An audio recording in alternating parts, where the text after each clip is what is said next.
That humidity is coming back, giving us a few scattered showers, especially around the Treasure Coast. We go ahead and zoom on in just around Port St. Lucie, out towards Fort Pierce is where we're seeing some pretty decent rainfalls coming down, especially just towards the south of Indrio Road. Here's the Turnpike, 95 over here, and then we head out towards Midway Road. Got some heavy downpours out towards St. Lucie West as these continue to track a little closer towards Gatlin Boulevard and out towards Tradition. And a few of these showers may sneak in towards Barton County within the next, let's say, 20 to 30 minutes, but everything's scattered this evening, and the coastal sections remain on the drier side for the most part. A little bit warmer today, but you can feel the humidity come creeping back in, right? 79 current temperature in Okeechobee. We've got 81 Port St. Lucie, 79 also up towards Vero. And as we check out some other neighborhoods, especially around Jensen Beach, we've got 78 for you, 79 in Stewart. So nice and mild this evening, but we do have that nice little steady easterly breeze that'll feel it's still kind of comfy outside as we go through the evening hours. So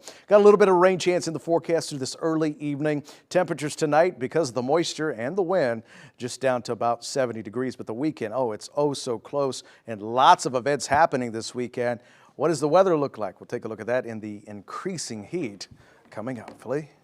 Chris, thank you. This man, Trayson Young, arrested and now charged with first-degree murder for a deadly weekend shooting in West Palm Beach. The shooting happened Sunday near Australian Avenue and 7th Street. Investigators tell us they found a rental car near the scene they believe was used in the shooting. According to police, this was not a random shooting. New developments tonight about the suspect accused of arson at a Lake Park Walmart. The Palm Beach County Sheriff's Office arrested this man for first-degree arson. According to the arrest report, the suspect admitted to setting fire to a container of paint thinner because of customer service. It happened yesterday at the Walmart on North Congress Avenue. The fire was immediately extinguished. Investigators say he also lit some fire starter logs. A new state law will make it easier to send a convicted killer to death row in the state of Florida. Governor Ron DeSantis signing a death penalty bill reform law today.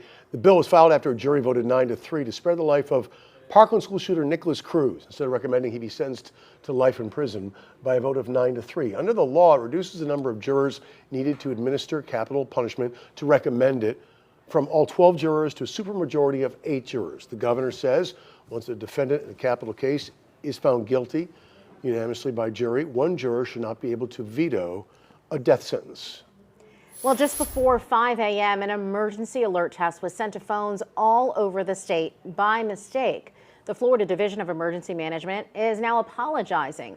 They sent out this tweet saying the alert was supposed to air on TV and not disturb anyone's sleep. Governor Ron DeSantis also responding tonight. He tweeted this saying he's ordered the director of the department to take accountability for the alert. He said, quote, "This was a completely inappropriate use of the system." A Palm Beach County mall could soon be converted into a downtown area in the coming years as the Village of Wellington lays the groundwork for possible redevelopment moving forward. Steve King joining us from the mall at Wellington Green with a look at those possible plans, what needs to happen for them to actually become reality. Steve? Good evening, Todd and Felicia. Well, the Village of Wellington says that for a few reasons, including the rise in online shopping, fewer people are shopping at brick and mortar malls like this one than ever before. And now the Village of Wellington wants to get involved in the possible redevelopment of the mall at Wellington Green property moving forward. And this area in about the next 20 years could be an outdoor downtown type of area. The only thing that's going to be guaranteed is change. And I think the fact that we're preparing for whatever change may come, not necessarily trying to drive it, but certainly preparing for it, is a good thing. In 2019, the Village of Wellington hired the Treasure Coast Regional Planning Council to begin looking at the mall property and State Road 7 corridor for ways to redevelop the area to make it more economically viable moving forward. It's no secret to anybody, the mall included, that since its inception to where we're at today, that mall property has declined in use.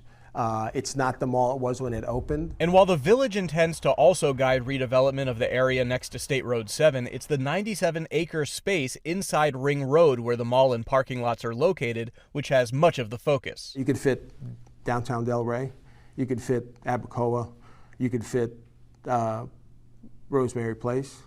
in any configuration within that egg, which would lead you to believe that there's a lot of opportunity there just based on its sheer size. Some village proposals include tearing down the entire mall or parts of the mall and replacing it with residential and commercial structures, entertainment venues, green spaces, and sports facilities, all interwoven together with new roadways, sidewalks, and parking lots. The entire effort could take about 20 years. People are going out for more than just shopping, hence the need for an experiential location, whether it's dining, whether it's entertainment, whether it's a mix of those. This is a bonus if you're able to accommodate everybody's needs in one location rather than having to travel everywhere. Village leaders say the study finished earlier this year found the property owners could make more money moving forward with these redevelopment ideas. The study also states there could be 1,500 new residences and 3,000 more jobs added to the area. But this is all dependent on the mall property's 5 owners. And the Village of Wellington says all 5 of those property owners have expressed interest in these possible redevelopment plans. And for a link to that study with all of these redevelopment ideas, you can visit our website and our WPBF 25 News app. Reporting live in Wellington, Steve King, WPBF 25 News.